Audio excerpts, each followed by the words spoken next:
Boa tarde, eu sou a Lígia e esse é mais um webinar da Fabapar. Hoje eu estarei com vocês acompanhando esse tema super interessante, o pecado agradável aos sentidos. Qual é o fruto proibido?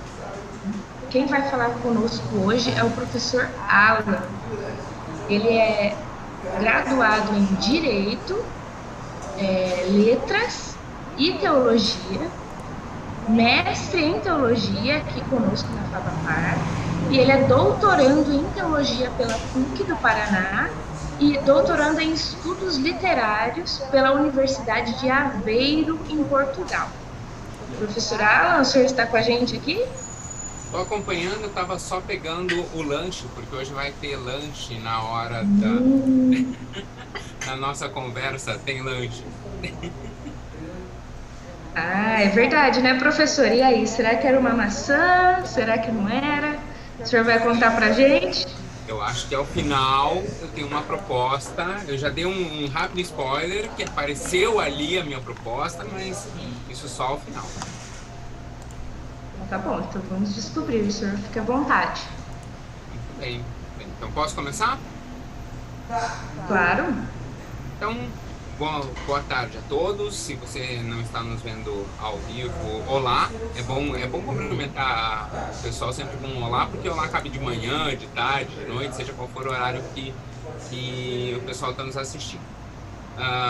Como a Lígia disse, sou o professor Alan, sou pastor batista também, sou professor na Fabapar já há um bom tempo.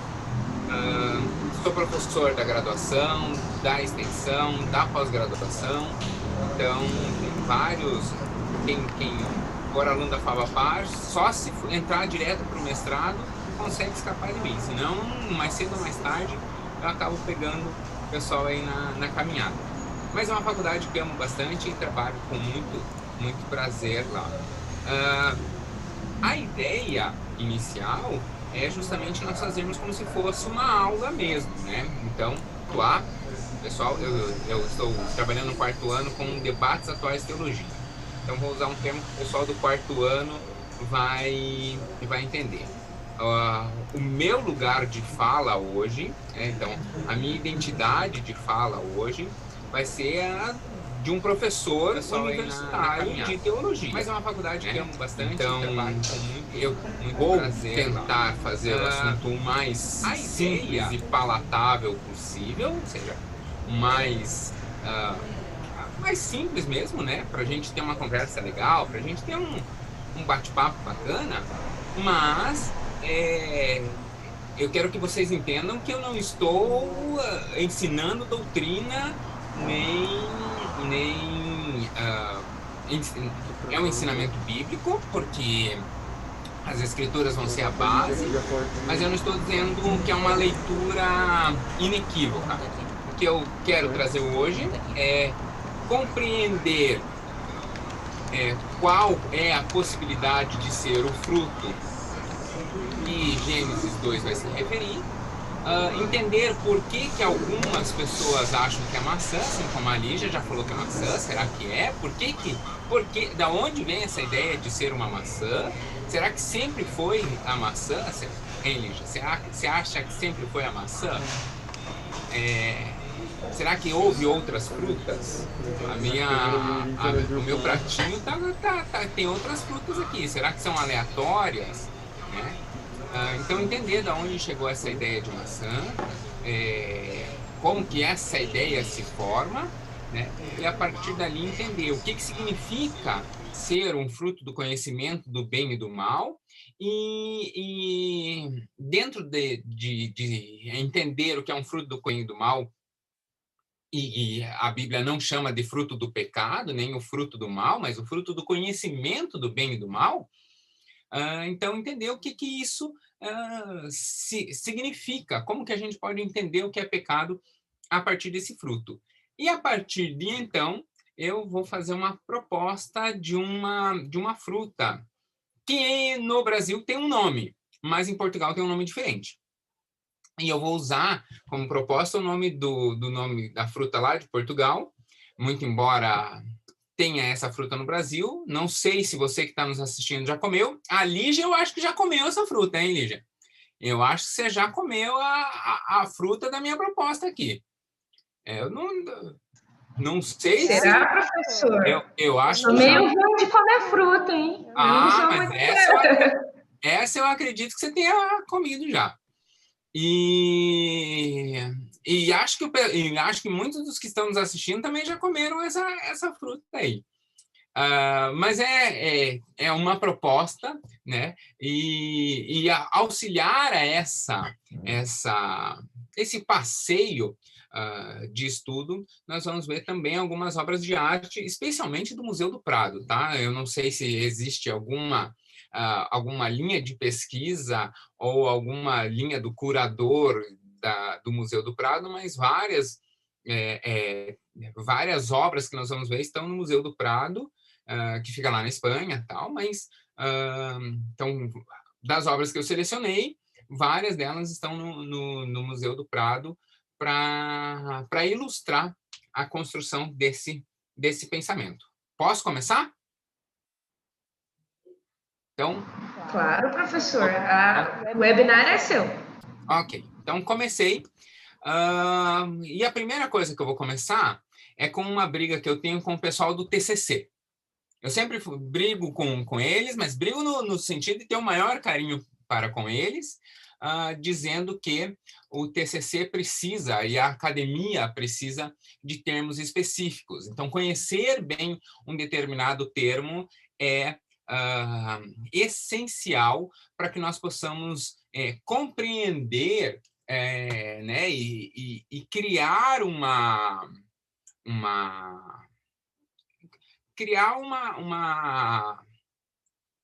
precisão, vou chamar assim, né, na nossa conversa. O que eu quero dizer com isso? Que as coisas na ciência, teologia é uma ciência, as coisas na ciência têm, às vezes, termos específicos. E esses termos têm significados específicos. Então, às vezes, nós julgamos determinadas palavras dizendo que elas podem significar alguma coisa sem ser necessariamente. Então, a primeira coisa que eu quero dizer é que nós vamos tratar do mito. Presta atenção, não acuse seu professor de heresia e me ouça até eu terminar essa colocação. Nós vamos tratar do mito de Adão e Eva e o fruto proibido. E por que eu estou falando mito? Eu estou falando mito porque a história de Adão e Eva e a história da árvore do paraíso é um mito. Ali já começou dizendo justamente de que eu sou estudante de literatura também, a minha área de pesquisa, tanto no doutorado de teologia quanto no doutorado de estudos literários, o objeto de pesquisa é o mesmo, o foco é diferente nas teses, mas o objeto é o mesmo, eu estudo literatura. No meu caso, eu estudo literatura espanhola dos séculos XIV e XV, em especial as novelas de cavalaria. Mas, então, há na literatura um significado específico para a palavra mito, né? Então, a gente precisa baixar a guarda. Quando pensa que falar que Adão e Eva, e a história de Adão e Eva e do fruto proibido é um mito, parece que eu estou pormenorizando ou estou desvalorizando. Não é isso. Eu vou compartilhar a tela aqui com vocês com o primeiro, os conceitos de mito que a literatura vai estabelecer. E a partir desses conceitos, vocês vão ver que a história de Adão e Eva, sim, é, desse ponto de vista, um mito, ok? Você vai ver uma anotaçãozinha embaixo. Eu vou fazer uma propaganda já e daqui a pouco eu vou repetir de novo. E a Lígia vai me dar essa liberdade. Mas você está vendo aqui embaixo. Eu vou compartilhar a tela. Ok, compartilhei. Então, você está vendo aqui embaixo uma propagandinha ali do meu canal no YouTube. Tem um canal chamado Teolegal. toda quinta-feira eu posto um estudo ali. Ali eu posto um estudo como pastor mesmo. Então lá eu não posso dizer que o mito de Adão e Eva é um mito, né? A história de Adão e Eva é um mito, porque lá é um post de um pastor. Aqui é um webinar de um professor. E aí, aqui eu vou esclarecer porque é um mito. Então, mito, eu separei 5 conceitos de mito. São conceitos de autores consagrados na literatura, na teoria literária, e o primeiro deles fala que o mito é uma narrativa acerca da origem do mundo. Então, realmente, a história de Adão e Eva é uma narrativa, contar da origem do mundo. Então, dentro desse conceito, ok, a história é um mito. Um mito também pode ser uma narrativa sobre Deus e heróis, né? Então, aqui tem o deuses, porque não é um conceito restrito ao cristianismo, mas é a história sobre seres celestiais e heróis. Heróis aqui também é um conceito literário, né? Ou seja, protagonistas que fazem grandes feitos, ou protagonistas que recebem grandes oportunidades ou grandes atribuições. Então, realmente, Adão, só o fato dele ter a possibilidade de nomear todos os animais e contemplar a face de Deus e conversar dia a dia com Deus, ao fim da tarde, né, prestar relatório do que ele fazia, do que ele não fazia, e conversar diretamente com Deus, faz dele, sim, um herói no ponto de vista literário. Então, um mito aqui, né, uma narrativa sobre Deus e a sua principal criação, aquele que foi criado em imagem e semelhança de Deus. Então, nesse ponto de vista, Adão e Eva também podem ser enquadrados como mitos. Também pode ser, um mito também pode ser, segundo um outro contexto, um outro conceito, de que os mitos são narrativas tradicionais, né? A tradição diz que foi assim. Então, a tradição judaico-cristã diz que o mundo se origina a partir de Adão e Eva. Se essa é a tradição que dá a nossa origem, Adão e Eva, dentro desse conceito literário, permanece sendo mito. Então, 3 conceitos, 3 vezes ele preencheu os requisitos, né? Então, são narrativas tradicionais. Aqui a narrativa como uma verbalização de assuntos complexos, né? De dados complexos. Como foi efetivamente que Deus criou? Da onde sai cada um dos elementos? A costela era do lado direito, era do lado esquerdo? Era a última costela? Era a primeira costela? Tal. Então, é uma simplificação de dados. Era uma das costelas flutuantes? Era uma ligada ao externo ou não? Isso tudo a história não tem. Então, é uma simplificação de uma história mais complexa, né? Mas ainda tem mais 2 conceitos, vamos ver. O mito nunca existe puro em si, mas tem por alvo a realidade. O mito é simultaneamente uma metáfora ao nível da narração. Ou seja, o mito em si, a história em si, ela não existe por existir. Ela existe para ensinar algo, para contar algo. Então, eu sei que já teve um webinar, porque eu acompanhei, um webinar com o professor Jaziel, falando sobre a origem do mal. Aqui nós não estamos falando sobre a origem do mal, mas nós estamos falando como a depravação do homem, né? Como o mal chega à humanidade e aí como se dá o pecado original. Então, o mito, nesse sentido, ele se propõe a contar-nos como o mal chega até a humanidade. E o último requisito para nós vermos, então 5 conceitos, por enquanto já vimos 4, e os 4, a história de Adão e Eva se encaixam. E o 5º conceito é de que mitos são histórias da busca da nossa verdade, né? De sentido e significação através do tempo. O mito ajuda em colocar a sua mente em contato, e aqui um contato ali escrito com a grafia portuguesa, né? Contato com a experiência de estar vivo. Eu além de professor na universidade, já fui professor de criança pequena, né? Ensino fundamental, sempre fundamental 2, mas já fui diretor de uma escola que tinha até pré-escola. E na sala do pré-2 e do pré-3 e do primeiro ano, tinha espelho baixo, assim, tal. E numa das férias, uma das senhoras da limpeza estava limpando, faltava acho que 1 ou 2 dias para começar a aula, ela bateu no espelho, eu vou tirar aqui o compartilhamento, para eu aparecer mais, pronto. Mas uma das senhoras bateu no vidro e quebrou o vidro. E faltava 2, 3 dias para começar a aula. E aí a minha coordenadora pedagógica falou assim, nós precisamos urgentemente trocar esse vidro. Falei, por quê? Ela, não, porque a sala era do pré-3. A sala do pré-3 precisa ter um espelho. Eu falei, não, ok, nós vamos trocar o vidro, mas por que precisa ser urgente? Ela falou assim, porque as crianças precisam se identificar. E ali ela me ensinou que é muito importante para as crianças pequenas se olharem no espelho, porque ela está no processo de se conhecer, né? Então, é por isso que quem tem filho pequeno sabe, quando eles estão no primeiro ano, segundo ano, eles vão fazer a árvore genealógica, né? Então, eu vim do pai, da mãe, o vô e a avó. Então, chegou a linha, né? O máximo, tal, que conta.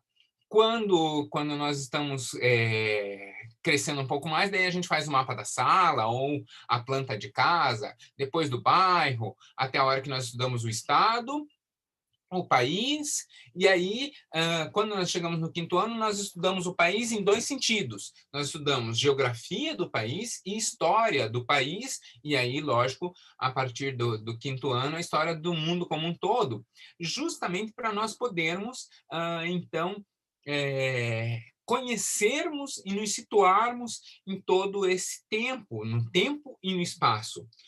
Um mito, como sendo uma história que busca nos dar esse sentido, é assim. É natural do ser humano, em todo espaço e em toda cultura, buscar a sua origem.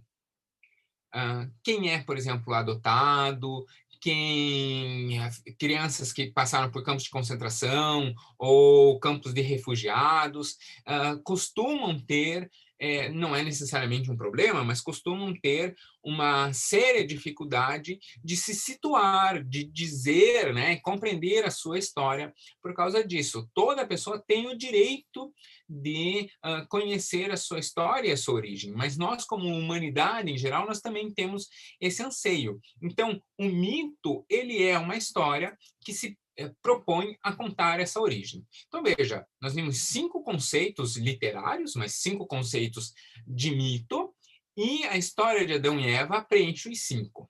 E por que eu fiz toda essa sustentação? Porque o conceito geral que nós temos é que mito é uma história que não é verdade. Então, realmente, quando a gente para ponderar na balança, estamos em uma faculdade confessional, eu sou um pastor, então, quando a gente para o conceito de que mito é uma história que não é verdadeira, opa, surgiu um problema.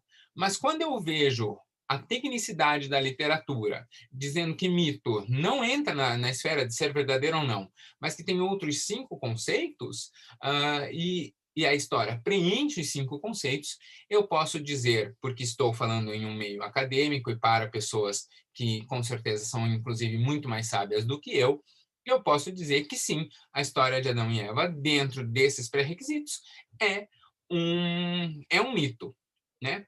Então, a história de Adão e Eva a história do fruto e do pecado é um mito porque vai nos dispor a contar isso, né? A nossa origem, a explicar de onde viemos, como o mal naturalmente entra dentro do ser humano e preencher todos esses requisitos, ok?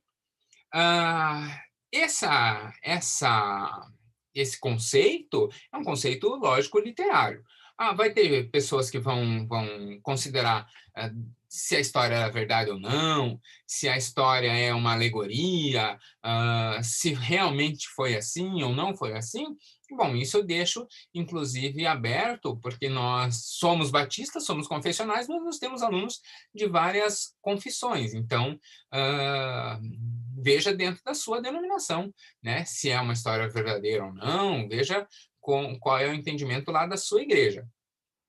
Se você sustentar que é um mito, por favor, avise o seu pastor que você está falando do ponto de vista literário e depois você pega o material aqui e usa os conceitos lá para demonstrar, né? Então, quando eu falo que é um mito, me entendam bem, porque eu estou falando dentro dessa ideia.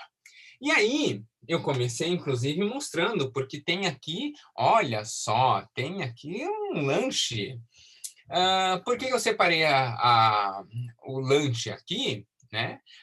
Porque fala de fruto. E fala de fruto mesmo. E aí eu queria ver contigo, com vocês, inclusive o texto. O texto de Gênesis vai ser bem enfático quanto a isso, não há dúvida nenhuma. Então eu estou agora analisando, vou ler com vocês e depois eu volto ali em Gênesis 2, 8 a 10, que vai dizer assim: E plantou o Senhor um jardim no Éden, na direção do Oriente, e pôs nele o homem que havia formado. Do solo fez o Senhor Deus brotar todo tipo, toda sorte de árvores agradáveis à vista e boas para alimento, e também a árvore da vida no meio do jardim, e a árvore do conhecimento do bem e do mal. E saía do rio Éden, saía um rio do Éden para regar o jardim, e ali se dividia, repartindo-se em 4 braços. E aí ele vai falar, né, do Tigre, do Eufrates, dos rios em geral. Bem, algumas coisinhas que nós vamos pescar aqui. A primeira é que são 2 árvores, né? Então tem uma sorte, uma grandiosidade de árvores ali, várias árvores, mas tem 2 árvores que são especiais. A primeira árvore é a árvore da vida, né? A árvore que realmente tinha um fruto da vida. A gente costuma não analisar muito ela, às vezes passa meio batido, mas a ideia dessa árvore é uma árvore que tinha algum fruto, não se sabe exatamente qual, né? Mas era algum fruto que tinha nele como se fosse um elixir que talvez mantivesse ou rejuvenescesse Adão e Eva. Não tem na narrativa bíblica contando se eles comeram ou não dessa árvore, mas também não sei se essa vida que a árvore fornecia seria permanente ou não, porque a Bíblia só fala que ela existe, e nós já vamos voltar nela, mas tinha também uma outra árvore, que é a árvore do conhecimento do bem e do mal. E provavelmente aí na sua Bíblia vai estar assim também, né? A árvore do fruto do bem e do mal, a árvore do conhecimento do bem e do mal. É interessante porque esse do bem e do mal, no meu texto aqui, inclusive, ele está entre parênteses. Por quê?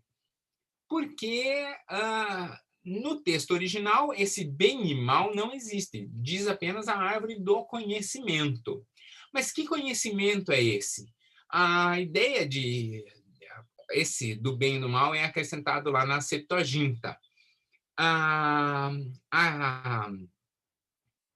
O conhecimento que ele fala aqui é justamente, talvez, ou provavelmente, o conhecimento nos 2 sentidos, quanto um conhecimento que traz o bem, mas também traz o mal, né?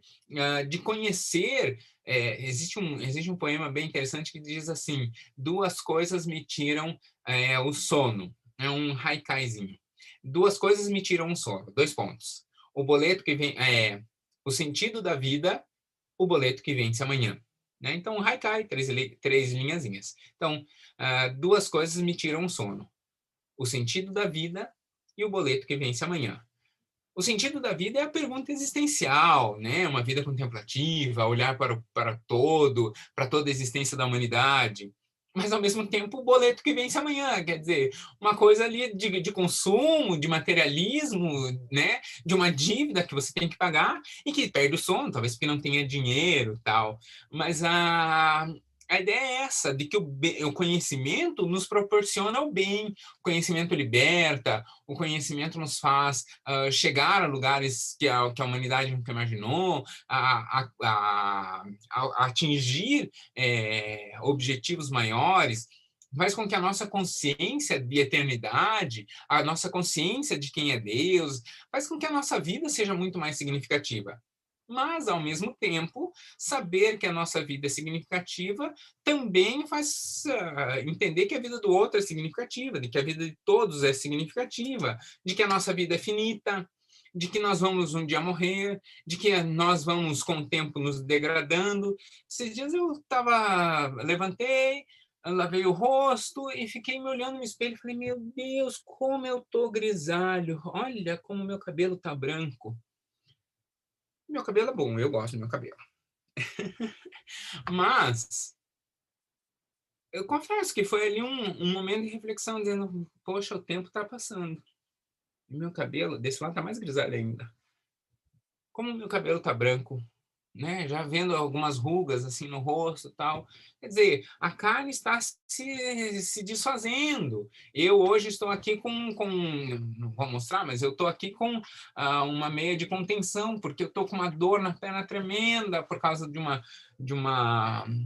probleminha de saúde que eu tenho. Eu estou com muita dor na perna. Já tomei remédio, vai passar, mas, sabe, essa ideia de que a gente passa, de que a vida se acaba, de que a vida é muito curta, de que a gente sempre gostaria de viver mais, talvez seja um restinho de sentimento de eternidade que a gente tem no coração. Então, o conhecimento, ele tem o seu lado bom, mas ele também tem o seu lado mau. E comer do fruto que abre os nossos olhos para o conhecimento faz com que isso seja algo ruim. Eu não quero dizer que Deus não preferisse, que Deus preferisse que nós não tivéssemos conhecimento. Talvez Deus preferisse que nós não tivéssemos o conhecimento da maneira com a qual nós atingimos ao comer o fruto. Se você lembra aqui do mito da caverna, o mito da caverna também diz que os homens, ao saírem da caverna e se depararem com a realidade, eles se jogam ao chão e os seus olhos doem, né? Porque a luz do conhecimento entrou no pensamento. Então, o primeiro mito que nós estamos desfazendo é justamente esse de que há um conhecimento, de que o conhecimento é o ruim. Não, o que há de ruim ali é a questão da desobediência. Portanto, Eva apanha o fruto, mas a aliança que Deus tinha estabelecido era com Adão. O problema ali está com a desobediência de Adão. O que aconteceria se Adão tivesse repreendido Eva? Talvez Deus tivesse dado um elogio a Adão e perdoado Eva. Talvez Deus tivesse expulsado Eva e faria uma nova companheira a Adão. Não sei, isso é uma especulação. Mas o fato é que Adão, quem tinha a aliança com Deus, ele não cumpre essa aliança e permite-se, então, também acessar a esse conhecimento e aí com isso também a conhecer o bem, mas também conhecer o mal. Por isso eles são expulsos do paraíso. E aí tem uma explicação bem interessante que o Champlin, né, que é bastante conhecido, o Champlin, ele diz que os querubins, os anjos que são colocados à porta do Jardim do Éden, impedindo o homem de regressar ao jardim, eles são colocados lá para que o homem não tenha acesso, não mais à árvore do conhecimento do bem e do mal, mas a essa árvore da vida. Porque assim o homem teria acesso à vida eterna, né? E aí eu vou parar por aqui, porque eu vou falar sobre a finitude da vida e o pecado ao final, ok? Mas eu vim, então, falar de frutas, né? E aí, o meu pratinho aqui tem várias frutas. E a primeira que eu queria apresentar, eu vou esconder essa daqui, tá? Essa daqui eu vou deixar por último. Quem viu, viu. Quem não viu, vai ver só ao final. A primeira fruta que eu queria apresentar, então, é natural do ser humano sempre querer assistir uma resposta para as suas dúvidas. Algumas dúvidas são essenciais, outras são como o boleto que vence amanhã, curiosidades. Mas o ser humano sempre buscou, então, uma resposta. Que fruta que era essa? Que árvore que é essa do bem e do mal? E nós começamos o webinar hoje brincando com a Lígia, e ela brincou da maçã. Mas nem sempre foi a maçã. Né? A primeira fruta a ser ponderada aí na história da teologia, a primeira fruta a ser ponderada, existia uma dúvida. Se a fruta seria essa daqui, eu peguei até com um palitinho, se seria uma azeitona ou se seria uma uva. O primeiro de todos é a uva, né? Então, a uva, olha que bonitinho o caixinho, eu fui comprar especialmente para a aula de hoje. Por que a uva? A uva é a ideia do suco, a representação do sangue, seria justamente a fruta que seria mais fácil de uma serpente se esconder nela, justamente por causa dos seus galhos retorcidos, né? Há alguns galhos mais grossos, alguns galhos mais finos. Então, o jeito que a parreira, se ela não estiver esticada em um parreiral bonito, mas o jeito que ela vai se estabelecendo, sobe talvez em uma outra árvore, se estende para uma terceira árvore e tal, seria mais fácil de uma cobra se esconder nela. Então, a primeira coisa que se pensou foi, pensando no formato de uma cobra e pensando na anatomia da cobra e na forma anatômica de uma parreira, provavelmente, então, essa árvore seria a uva. E aí a gente vai lá para Noé, que Noé é o primeiro, biblicamente, a plantar uma parreira, uma vinha, e colhe a uva e da uva faz o vinho e se embriaga, né? E aí tem aquela história dele aparecer nu, os filhos cobrirem ele, tem o filho que ri e tal, toda a história que não é o foco hoje. Mas a ideia é que o vinho, então, embriagaria a pessoa e ela perderia os seus sentidos, a noção dos seus compromissos e, naturalmente, né, alcoolizada, seria algo mais não aceitável, mas seria algo mais natural que a pessoa cometesse alguma transgressão. Então, uma uva que tivesse lá muito suculenta, que a gente precisa lembrar que o texto diz que Eva, ao olhar para a árvore, achou o fruto suculento e desejoso, né? Então, Gênesis 2:16 vai dizer, perdão, 3, 2-7 vai dizer, ó, vendo a mulher que a árvore era boa para se comer, agradável aos olhos e a árvore desejável para dar entendimento, tomou do fruto, comeu e também deu ao seu marido. Então, um cacho de uvas com uvas muito suculentas, que tenha ficado muito tempo e fermentado, né, já num processo já mais de depuração, quase um processo natural de se tornar uva passa, tenha fermentado o grão nele mesmo, ele pode eventualmente produzir açúcar nele mesmo, e ao comer muita uva já mais madura, se embriagar da própria uva. Então, Adão e Eva teriam ficado, dentro desse conceito inicial, teriam ficado bêbados com a uva e, a partir daí, teriam, então, transgredido a lei. Então, o primeiro fruto na história do pensamento seria justamente a uva. Qual o problema? O problema está justamente na anatomia da parreira, da videira. A videira, ela não é uma árvore, ela é quase como se fosse uma erva, né? Ela vai espalhando os ramos e tal. Quando o vinicultor quer produzir um parreiral, ele precisa puxar poste, puxar arame, estender aqueles varais. Então, dependendo do tipo de uva, ele vai fazer na vertical, dependendo do tipo de uva, ele vai fazer na horizontal, erguido, tal.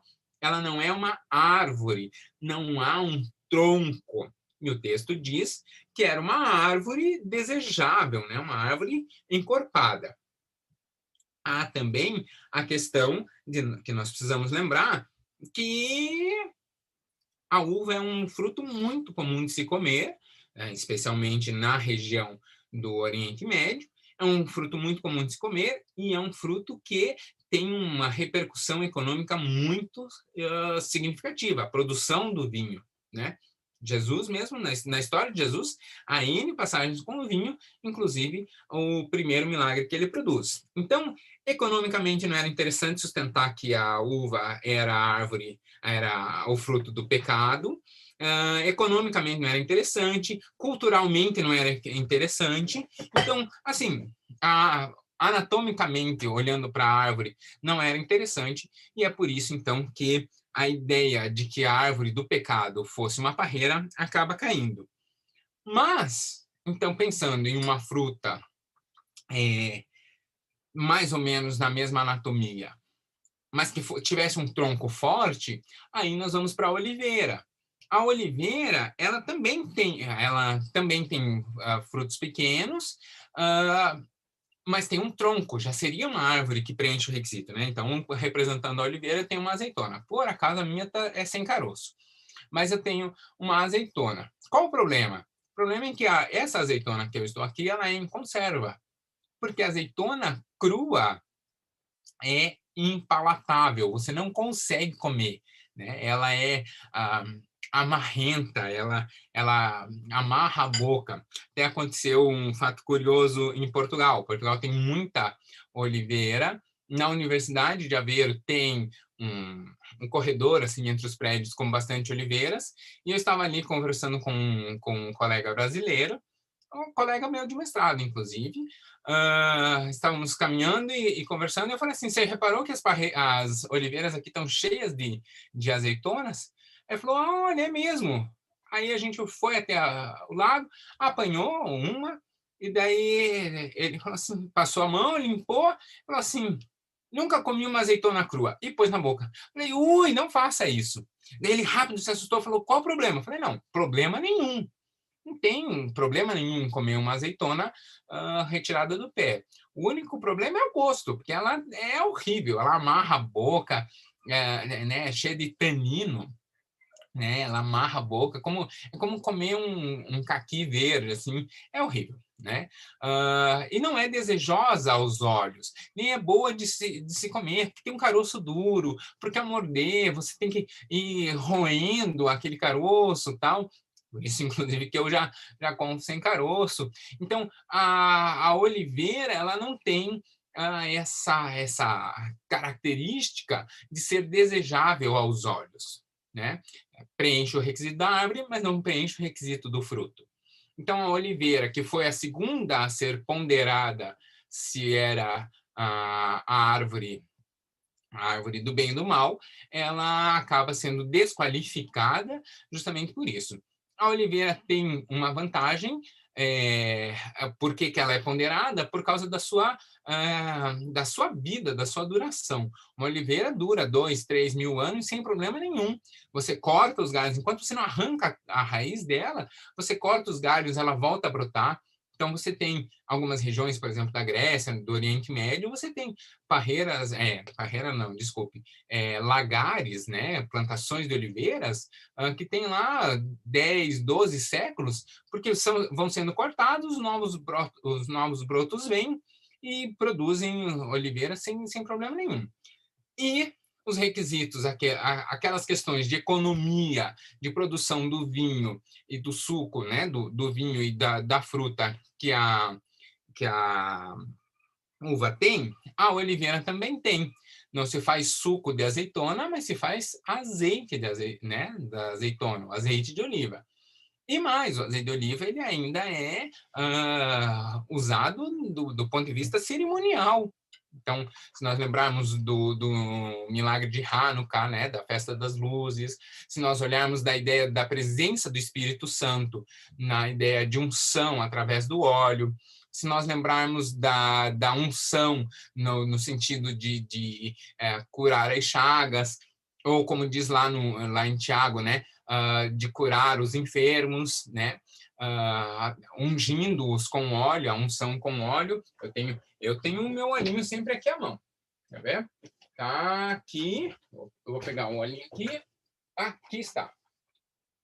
Ó, então eu tenho um olhinho de... Aqui está. É um azeite de oliva mesmo, né? Esse daqui eu ganhei de uns amigos que foram a Israel. Ele é um azeite lá de Belém. Tem uma azeitoninha aqui à frente, tá vendo na caixinha, né? E aqui, ó, meu olhinho de unção, sempre à mão, aqui na minha... o móvel aqui ao lado é a minha bibliotecazinha, o meu olhinho de unção sempre tá ali, né? Então, o óleo, ele é uma representação da presença do Espírito Santo. Um dos símbolos do Espírito Santo, vento, fogo, pomba, mas o óleo também é. Então, dizer que aquilo que gera a representação da presença do Espírito Santo é a fruta que originou o pecado, fica complicado, né? Também não dá.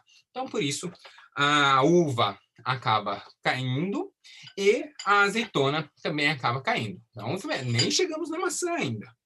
Aí, então, a humanidade se dispõe, então, a criar mais um conceito para mais uma resposta para a fruta. E chega aqui. Não sei se vocês conseguem ver. Ai, desculpe.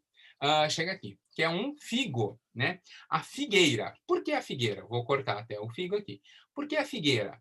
Porque se você continuar acompanhando a história, o figo, a figueira, ele é a primeira planta que Deus vai usar, como se fosse um processo de redenção da figueira. Deus vai usar folhas de figueira, e aí a gente já tem até um detalhe anatômico de Adão, vai usar folhas de figueira quando o homem percebe que está nu. Então, quando o homem percebe que está nu e diz que está com vergonha de aparecer diante de Deus porque está nu, Deus costura roupas com folhas de figueira para ele. E nós vamos ver isso nos quadros daqui a pouquinho. E aí, então, passa-se a acreditar que o figo, né? Eu cortei aqui aquele figo bonito, que está um lado e aqui está o outro. Esse está mais maduro. Pronto. Aí a gente faz assim para vocês verem bem. Pronto. E aí passa a ser, então, o figo considerado o fruto do pecado. Por que isso? Porque, com uma boa imaginação, existem uma ideia que é uma ideia iconográfica de que o figo seria uma representação feminina, por causa das suas muitas sementes, por causa do seu modelo anatômico e tal. Então, poderia representar também uma mulher ou uma representação mais feminina mesmo, né? E aí seria, então, uma representação do pecado que haveria cometido Eva.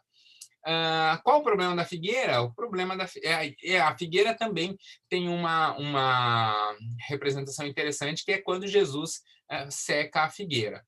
Mas veja que interessante que a figueira não é um tronco, não tem tronco, né? Aí vamos para a maçã. O que acontece com a maçã? A maçã, então, surge na Idade Média como uma conexão com a igreja medieval, aliás, com a mitologia grega, lá por causa do jardim de Eurípides. Eu vou mostrar para vocês, eu vou compartilhar as imagens e vou conversando em cima dos quadros, ok? Então, aqui nós estamos vendo os mitos, os conceitos de mito, mas aqui nós temos a primeira representação. Veja, a tentação de Eva, aqui é uma representação com uma maçã, e a serpente aqui uma forma humanoide, né? Aqui nós temos uma outra representação, e veja que a serpente aqui já é representada como uma criança, uma figura muito mais de uma criança, mas também um fruto que parece uma maçã. Na outra representação, todas essas são do Museu do Prado, tá? Nós também vemos, aqui nós já vemos após o pecado, Adão olhando para Deus, Eva sequer olha para Deus, mas nós conseguimos ver a serpente. Você pode ver ali atrás de Eva a serpente se escondendo atrás de uma outra árvore e o céu se abrindo e Deus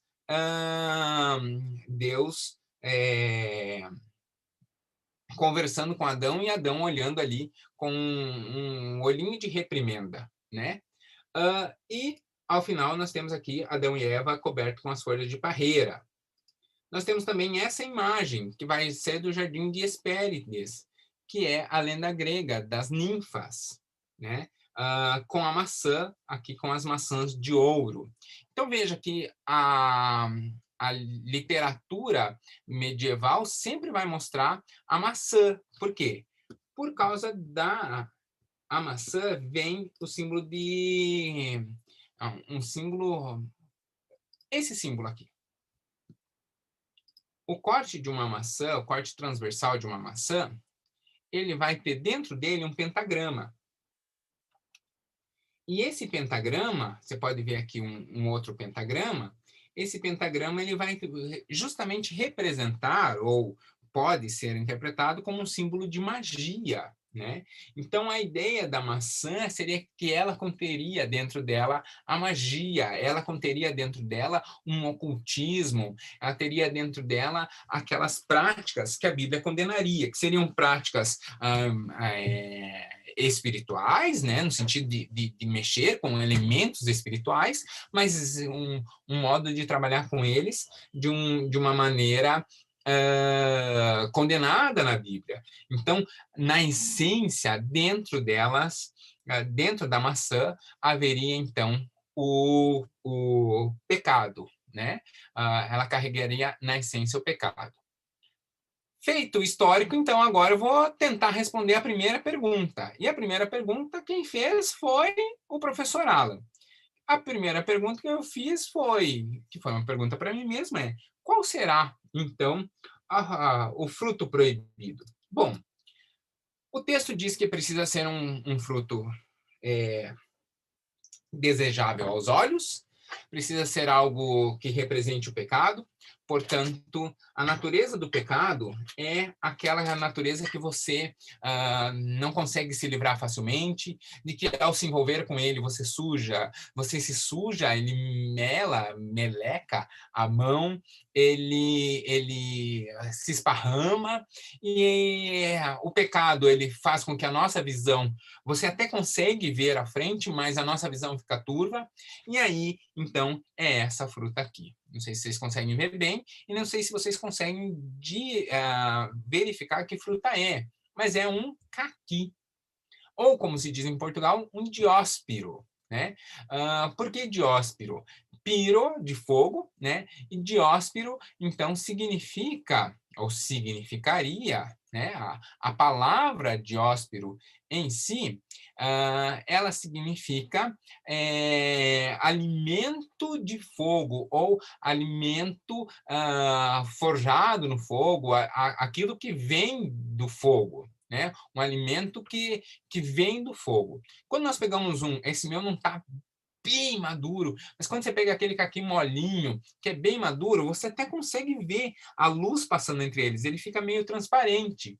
E aí essa ideia de que o pecado, você olhando para um lado, você até vê a luz do outro lado, mas vê ela transparente, você vê ela turva, seria como nós passamos a ver então a vida depois do pecado. Além disso, comer uma maçã é um ato de violência. Você arranca a casca, você precisa dar uma mordida forte.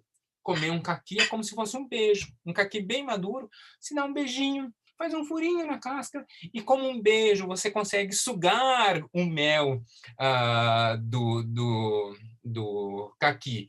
Então, você consegue, de um jeito muito mais... eu vou usar uma palavra... de um jeito quase erótico comer um caqui, né? Um beijo, tomando um mel do fruto amado. Então, ele é muito mais desejável aos olhos, né? Dentro dessa ideia, então, é lógico que é aqui uma brincadeira, não há base bíblica para isso, mas há base artística para isso. Eu vou encerrar mostrando uma obra, tá bom, Lígia? Você me dá essa liberdade, né? Eu vou Claro, encerrar professor. mostrando um quadro do William Blake, que é esse quadro aqui, A Tentação e a Queda de Eva. É um quadro de 1808, de William Blake, em que vocês podem ver aqui a serpente, Eva e a fruta em um beijo. Os três ali, né? É a imagem à frente, os três. E Adão bem bobinho olhando para o outro lado. Mas se você olhar as frutas nessa imagem, você não consegue ver que é uma maçã. Essa fruta parece muito mais um caqui que uma maçã. Por isso, segundo e puramente segundo o professor Alan, a árvore, a fruta que mais pode representar bem a árvore relatada em Gênesis é um dióspiro, um caqui, muito mais do que uma maçã. E aí, Lígia, eu comecei perguntando, você já comeu caqui? Já comi, mas não sou fã, hein, professor? Como eu falei, não sou muito fã de fruta, eu preferiria uma maçã. Assim. Preferiria melhor uma maçã. Eu sou bem Eva nessa história. Eu amo caqui, e se a árvore fosse mesmo um caqui, Eva não tinha tido a chance, porque eu tinha comido caqui antes dela. Eu ia passar, gente. Se eu fosse Eva, a gente não ia ter esse problema, professor. Professor, deixa eu te falar. O Márcio Pisaia, né, fez um comentário lá no YouTube. Ele está no 8º semestre do bacharel EAD, aí está concluindo. Isso. Falei com ele hoje até. E ele fez o seguinte comentário: Jesus é o fruto do ventre de Maria. Ok. E aí, Jesus é o fruto da redenção aí, que redime aí o pecado, o fruto do pecado? Então, isso é muito legal. O Champlin vai justamente falar uma colocação que eu acho bem pertinente para responder isso. Por que Deus, então, permitiria, ou, né, no conceito, por que Deus não interviu proibindo o homem de comer, deixou dar a instrução, mas não proíbe? Nós precisamos lembrar que mais importante do que não pecar, o ideal é que não se peque, mas o mais importante do que não pecar, ou muito maior do que a obediência, é a graça, a misericórdia. Né? Então, Jesus, a porção homem de Jesus tem aquela natureza de 100% homem, mas tem a natureza de 100% Deus. Maria é mãe da porção 100% homem de Jesus. Né? E é legal. Jesus, um personagem histórico, um homem legal, um homem bacana. Agora, o Cristo, né, o Senhor, é fruto da porção 100% Deus que Jesus carregava. Então, Maria é uma mulher muito abençoada, uma mulher significativa para a história do cristianismo. Talvez muitos sustentam que ela é a fonte dos evangelhos sinóticos, mas a grande obra de Jesus vem graças ao seu Pai Celestial, não tanto a Maria. Né? Que, inclusive, numa das primeiras intervenções que ela faz de Jesus, ela ainda toma um puxão de orelha. Né? Quando a gente vai lembrar do primeiro milagre, Jesus chama a atenção dela, com muito carinho, por ser a sua mãe, mas Jesus chama a atenção dela. Entendi. Certo? Outra pergunta aí, agora uma pergunta mais hermenêutica. Do Tiago Marcelino, que contribui com a gente aí no EAD como professor. Ele disse assim, exatamente.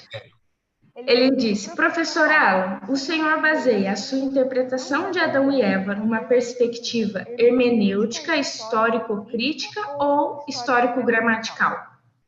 E a minha proposta de hoje não é nenhuma nem outra. Eu comecei falando da literatura e eu analisei do ponto de vista literário. Né? Então, eu analisei como uma literatura de verossimilhança, uma literatura mítica, porque tem aquela proposta do mito, mas uma análise, né? E uma análise de que olha para a história como tendo aquelas ideias de ensinar, de demonstrar uma história e sem entrar na vertente de ser verdade, de não ser verdade e tal. Eu olho do ponto de vista literário. Nessa, o Vercelino não vai me pegar, não. Eu amo ele de coração, mas nessa ele não me pega, não. É possível ver pelas duas. Cada escola teológica tem uma visão, mas a análise que eu fiz aqui era literária. Tá? Desculpe a brincadeira, que ele é meu colega e amigo.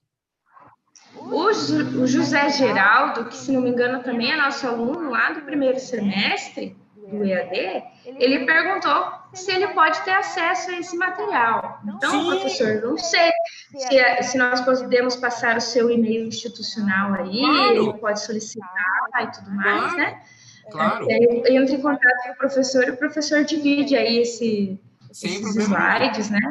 Sem problema nenhum. Posso passar o PDF, passo o texto também. Eu mostrei o PDF porque a imagem que o PDF não, aliás, o PowerPoint, porque é a imagem que eu mostrei, mas tem também o texto, tem toda a explicação, sim, sem problema nenhum, passo. Então tá certo. Eu vou divulgar aqui, então, o seu e-mail institucional, tá? Que é professor.alan@fabapar.com.br. Então, quem tiver interesse aí pode compartilhar, entrar em contato com o professor, mandar ali as suas dúvidas, né? E solicitar o material para o professor por e-mail, tá certo? E o último, um comentário também que foi feito aqui, professor, pelo Daniel Ferreira, ele falou assim, a fruta... O meu e-mail está na tela, só que eu coloquei o P maiúsculo e não é necessariamente P maiúsculo, né? Mas professor.alan@fabapar. Mas pode falar, estou lhe ouvindo. O Daniel Ferreira, ele fez o seguinte comentário: a fruta que originou o pecado era uma maçã bem vermelha e bem madura, mas pelo visto era um caqui, então bem vermelho e bem maduro, professor. Então, se nós formos olhar para o mito grego, para o jardim de Heréspides, nem maçã vermelha era, porque lá no mito grego, o pomo, a fruta que Zeus cria em homenagem ao seu casamento com Hera era uma maçã de ouro. Mas quem fez essa pergunta? Daniel Ferreira. Daniel, vou dar uma tarefa para você. Professor é triste, né? Vou dar uma tarefa para você. Você vai entrar no meu canal do YouTube, que é o Teo Legal, e vai procurar lá um videozinho sobre maçãs portuguesas, tá? Então tem um vídeo que eu e meu filho gravamos lá em Portugal, apresentando que lá tem umas maçãs diferentes, e tem uma maçã bem amarelinha, provavelmente, e como a gente vê nas figuras, se depois ele voltar lá nas imagens, ele vai ver que a maioria das pinturas, a maçã é muito mais amarela do que vermelha, né? Talvez o amarelo seja mais, não sei. Os artistas talvez achem mais desejosa, talvez por causa do ouro, não sei. Entendi. Muito interessante, professor. Eu gostei muito do assunto.